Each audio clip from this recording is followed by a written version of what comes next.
오늘 읽은 예레미야서, 선지자 예레미야가 하나님의 말씀을 유대 백성들에게 선포한 내용들이 기록된 책이 되겠습니다. 아마도 예레미야가 생각했을 것입니다.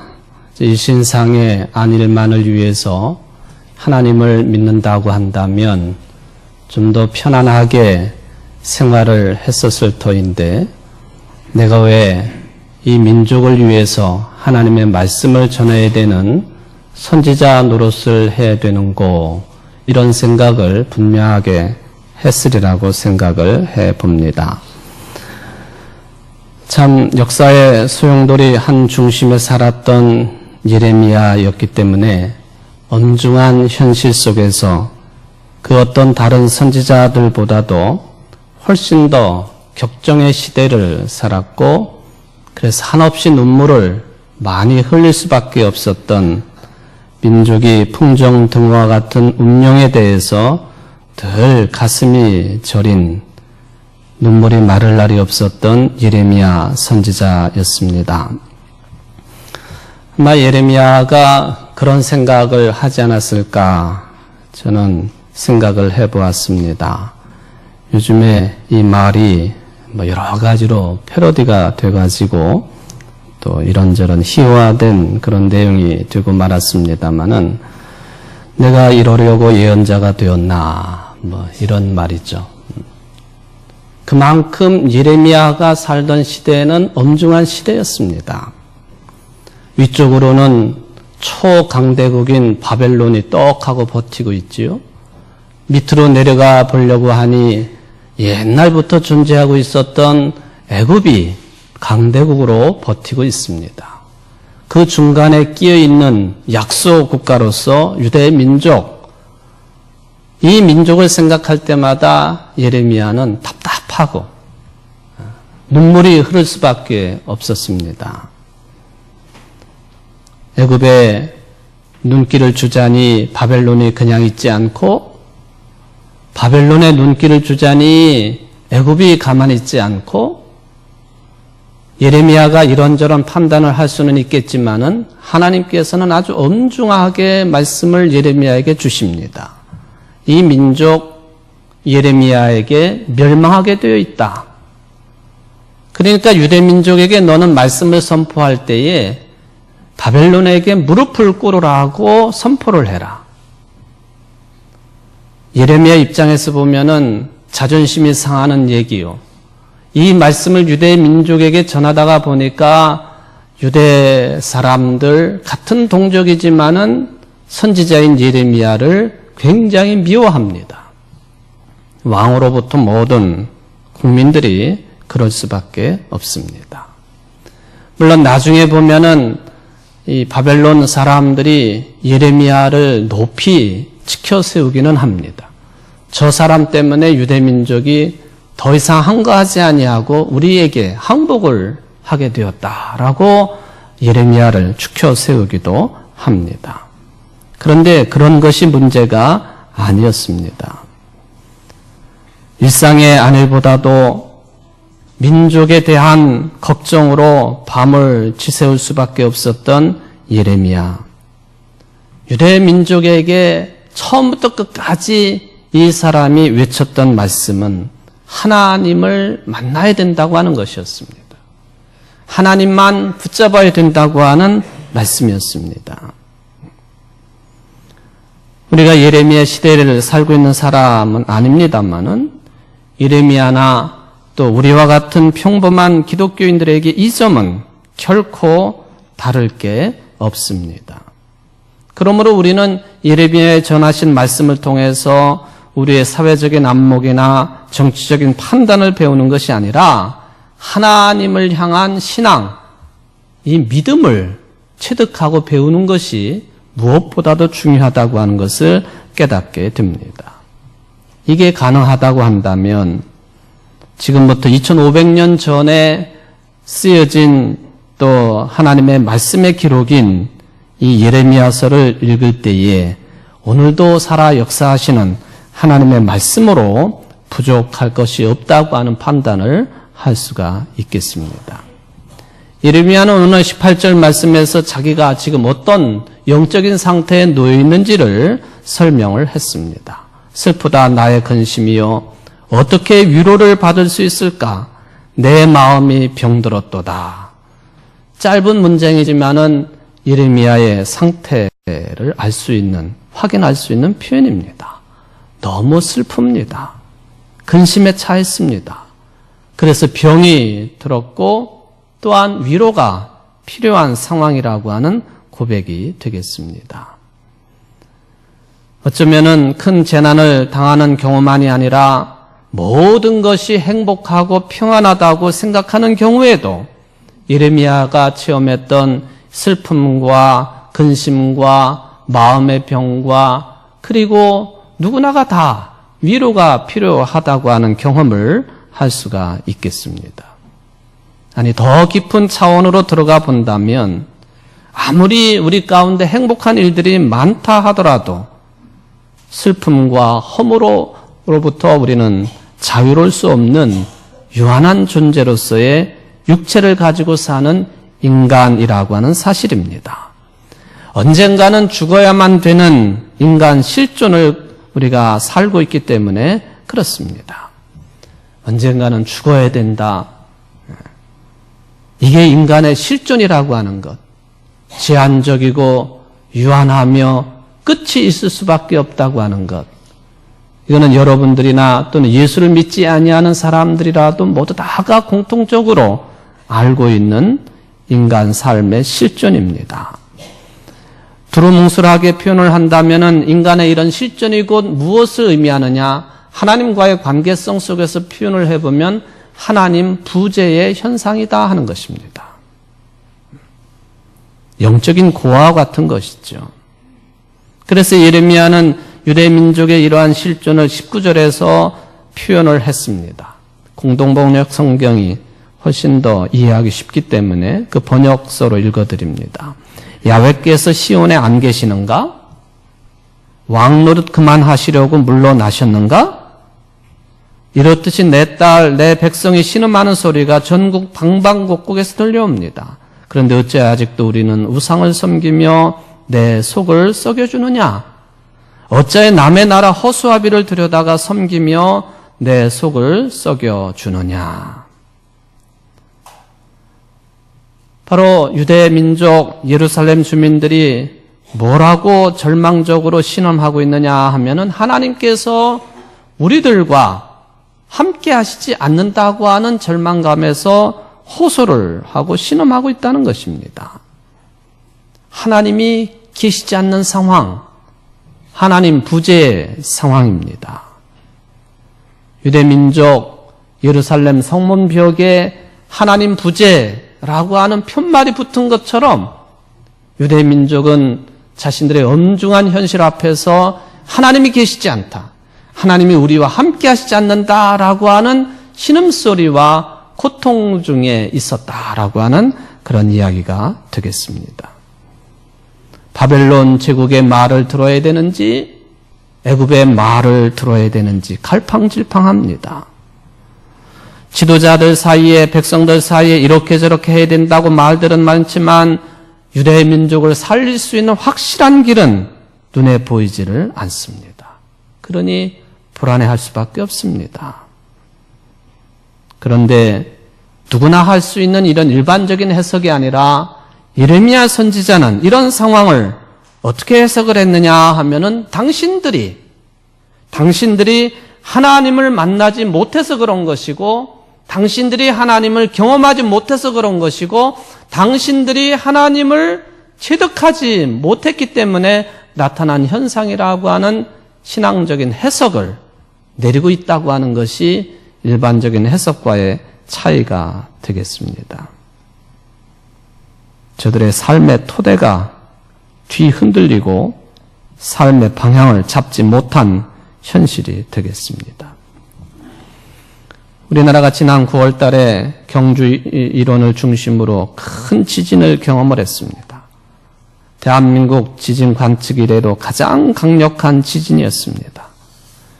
이런 지진을 경험하니까 뭘 어떻게 해야 되는지 모두 다 우왕좌왕하고 어떻게 할지를 모르고 불안해합니다. 지진에 대비하는 요령들이 있겠습니다만은 그런 것으로 땅이 흔들리는 문제를 다 해결할 수는 없는 것이죠. 그런데 이러한 땅이 흔들리는 지진만이 아니라 우리 인생의 삶의 근본적인 토대를, 기초를 흔드는 일들 우리 주변에는 너무나도 많다는 것입니다. 돈이 여러분들을 흔듭니다. 인간관계가 우리를 흔들어가고 있습니다. 건강의 문제가 우리의 인생의 삶의 토대를 기본으로부터 뒤흔들고 있다 하는 것이죠. 그런데 이런 것이 이렇게 우리를 흔들고 있기 때문에 돈이 최고이고 건강이 최고이고 가족이 최고이고 인간관계가 최고이고 그런 생각에 빠져서 헤어나지 못하는 것이 또한 우리의 현실이기도 합니다.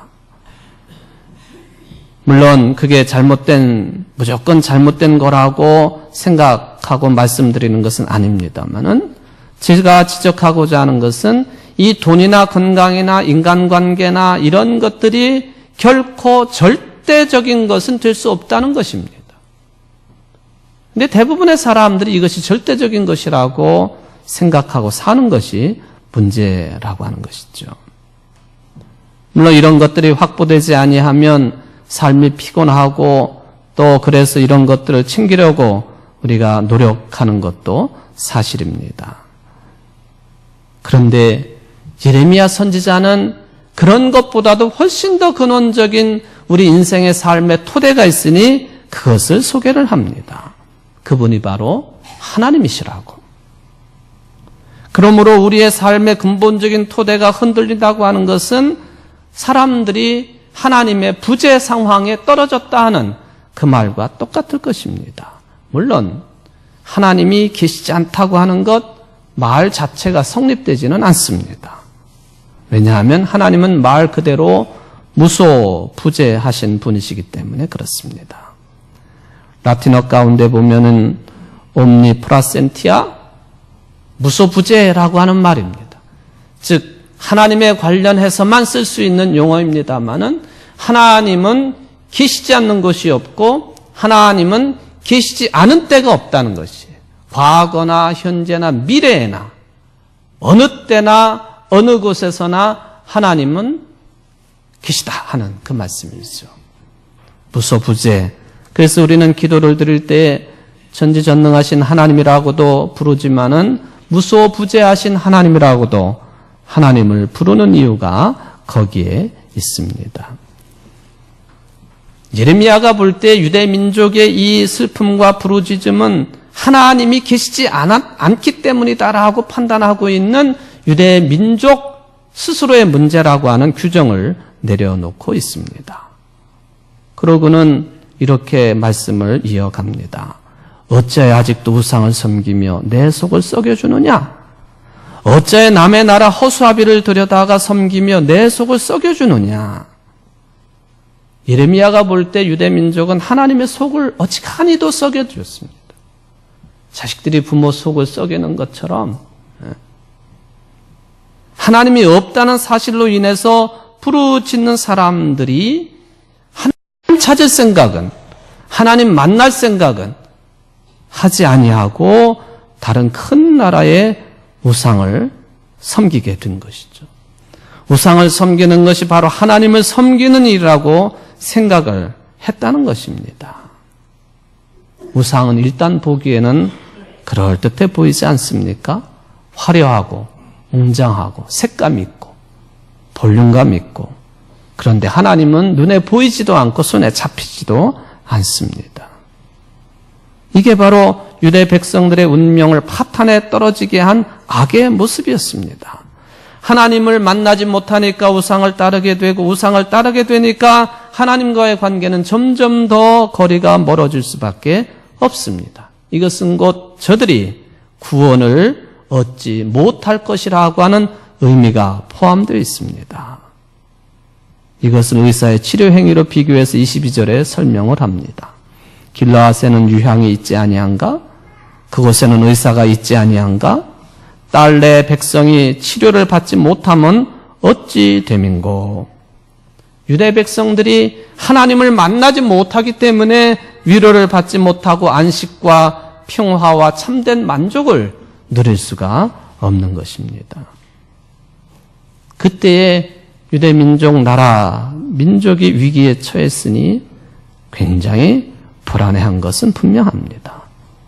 2016년 11월 보내고 있는 지금 우리나라와 모습이 같다고 해도 틀리지 않을 것입니다. 그러나 그런 어려운 상황 자체가 결정적인 문제는 아닙니다. 어렵다고 하더라도 위로를 받을 수 있으면 크게 문제가 되지 않을 것입니다. 아무리 가난해도 가족이 서로 마음을 하나로 모을 수 있다면 행복하게 살 수 있는 것과 똑같은 것이죠. 그런데 유대 백성들은 그런 위로를 얻지 못했습니다. 그러니 이 백성이 처한 상황 앞에서 선지자는 눈물을 흘리지 않을 수가 없었습니다. 오늘 본문은 아닙니다만은 9장 1절 말씀을 보니까 공동 번역으로는 이렇게 번역을 해놓았습니다. 내 머리가 우물이라면, 내 눈이 눈물의 샘이라면 밤낮으로 울 수 있으련만, 내 딸, 내 백성의 죽음을 곡할 수 있으련만. 내 눈이 눈물의 샘이라면 굉장히 문학적으로 세련된 표현이 되겠습니다. 어린 딸을 잃고 장례를 치르는 이웃의 슬픔에 동참하고 싶어하는 마음을 이렇게 표현했습니다. 우리는 너무나도 이기적인 사람들이기 때문에 예레미야처럼 조국과 백성들을 위해서 눈물을 흘리지는 못하는 것 아닙니까? 나라가 왜 이 모양 이 꼴인가, 이게 나라냐라고 비판은 할 수 있지만 영혼의 눈물을 흘리지는 못한다는 것입니다. 여러분, 비판도 연민을 바탕으로 해야 됩니다. 그런 연민이 없이는 그 어떤 비판도 진정성을 담보할 수가 없기 때문에 그렇습니다. 남을 불쌍히 여기는 연민이 바로 눈물입니다. 사랑의 마음이 항상 바탕이 되어 있어야만 합니다. 어떤 사람이 정의를 주장하더라도 사랑이 바탕을 이루지 아니하면 자기 의에 빠져버리고 정의를 위한 폭력을 정당화할 수 있습니다. 평화도 마찬가지입니다. 평화를 아무리 외쳐도 사랑이 없으면 그것도 역시 폭력을 통한 평화를 지지하게 되어 있습니다. 민주주의도 마찬가지입니다. 사랑이 없는 그저 민주주의라고 하는 외침만 있어가지고는 제대로 된 나라와 민족을 세워나갈 수가 없다는 것이지요. 그래서 바울은 고린도전서 유명한 13장 1절로 3절에서 이런 말씀을 우리에게 전해줍니다. 내가 사랑의 모든 말과 천사의 말을 할 수 있을지라도 내게 사랑이 없으면 울리는 징이나 요란한 꽝가리가 될 뿐입니다. 내가 예언하는 능력을 가지고 있을지라도 또 모든 비밀과 모든 지식을 가지고 있을지라도 또 산을 옮길 만한 모든 믿음을 가지고 있을지라도 사랑이 없으면 아무것도 아닙니다. 내가 내 모든 소유를 나누어 줄지라도 내가 자랑 삼아 내 몸을 넘겨줄지라도 사랑이 없으면 내게는 아무런 이로움이 없습니다. 여러분, 살다가 보면 정말 미운 사람이 있지 않습니까? 그냥 어떻게라도 해보고 싶은 사람이 있지 않습니까?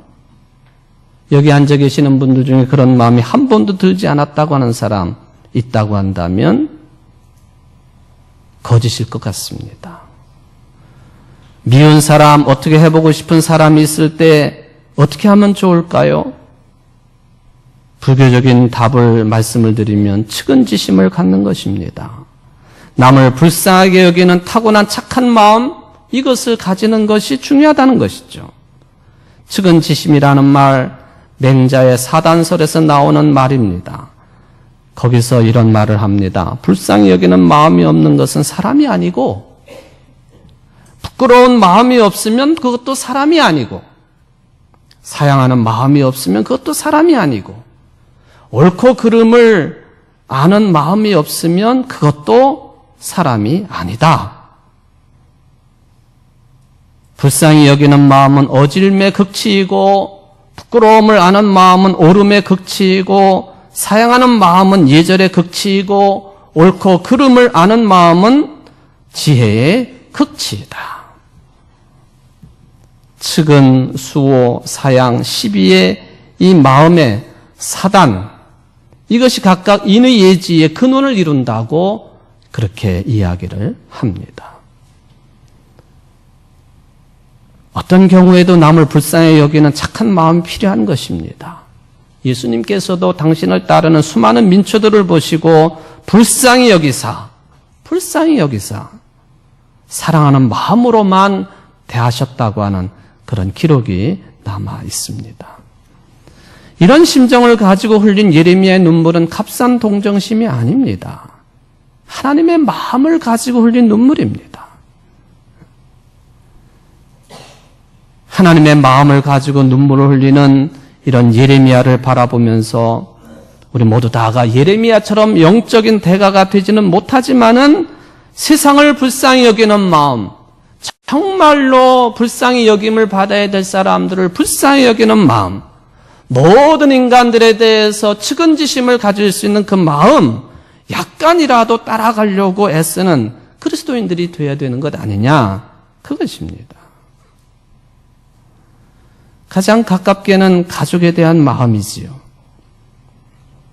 제가 이제 철이 들었는지 모르지만은 같이 살고 있는 사람이 조금씩 불쌍해 보여요.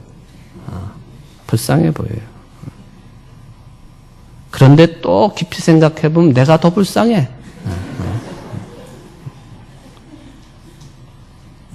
엊그제 교회 김장을 담그면서 점심 식사를 하면서 식탁에서 나눈 대화입니다. 왜 내가 더 불쌍하다고 생각이 들었느냐 하면은, 아니 이렇게 살다가 집사람이 먼저 어떻게 되면 그 생각을 하니까 나는 아무것도 할 수 있는 게 없어. 아무것도 할 수 있는 게 없어. 그래서 내가 더 불쌍하다, 그런 이야기입니다. 나도 불쌍하고 아내도 불쌍하고 모질게 대하는 부부끼리 이 측은지심이 없으면 안 되는 거죠. 그러면 갈라서야 할 것입니다. 상대가 어떻게 하든지 측은한 마음이 들면 같이 살 수 있는 것이죠. 우리 모두 다가 곧 늙어서 죽을 존재들인데 어떻게 보면 하나님 부재 현상처럼 불쌍한 존재들입니다. 저는 목사로서 교인들을, 여러분들을 볼 때도 좀 미안한 생각이지만 불쌍하게 볼 때가 참 많아요. 특히 교회에서 교인들이 돌아가실 때 우리 교회는 왜 꼭 쌍추상이 나든지 출추상이 납니까?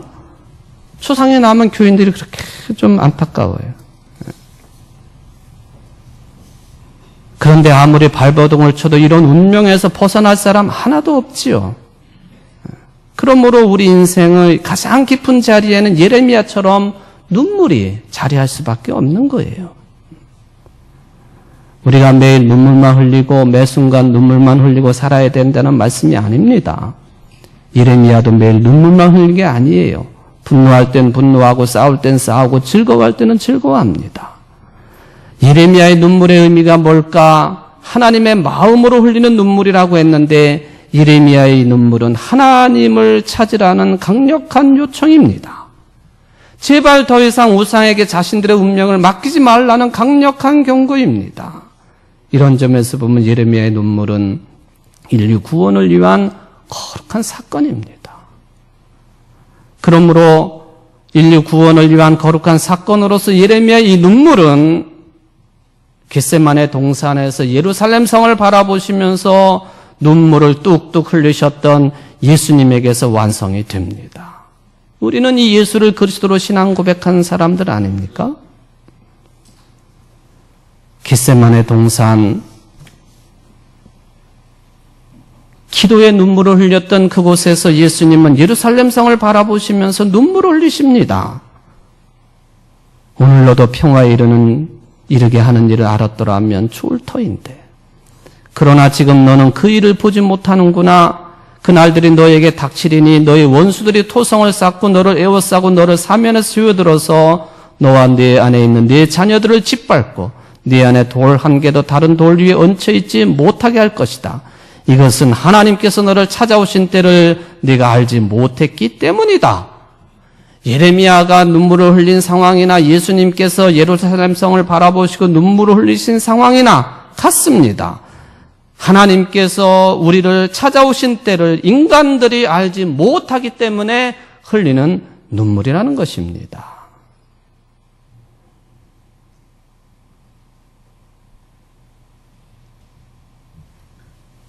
감히 상상할 수 없는 예수님의 눈물입니다.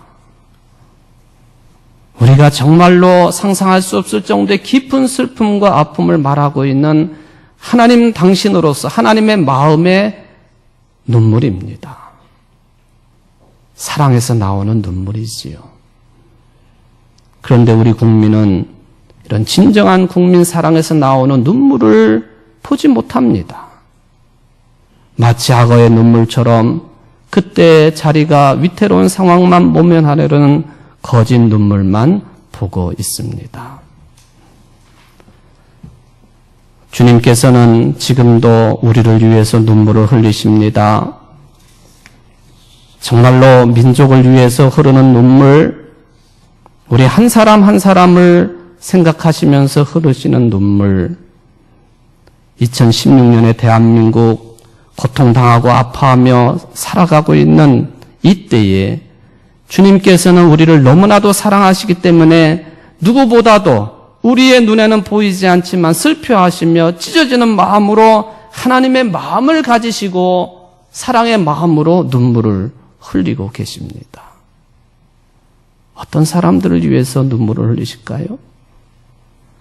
세월호 참사, 그저 여객선 사고쯤으로 생각하고 있는 사람들을 위해서 눈물을 흘리십니다.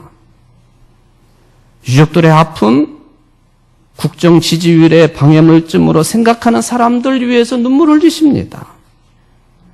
국민의 절규, 남의 이야기처럼 듣고 있는 저들을 향해서 예수님은 눈물을 흘리십니다.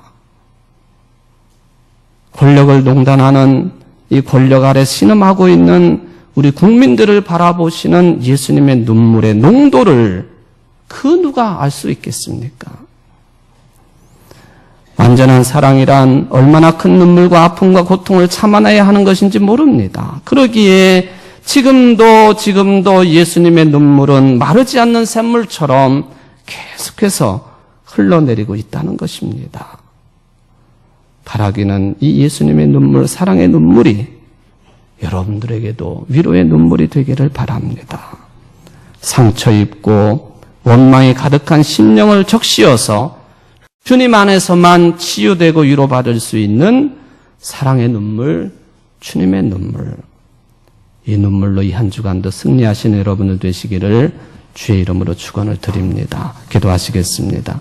자비로우신 하나님, 주님의 눈물을, 하나님의 마음에서 나오는 사랑의 눈물을 저희들이 받습니다.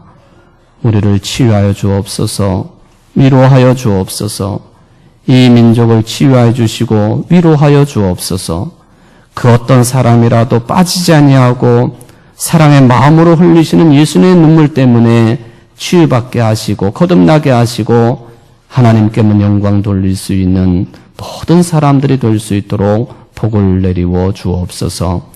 예수님의 이름으로 간절히 기도하옵나이다. 아멘.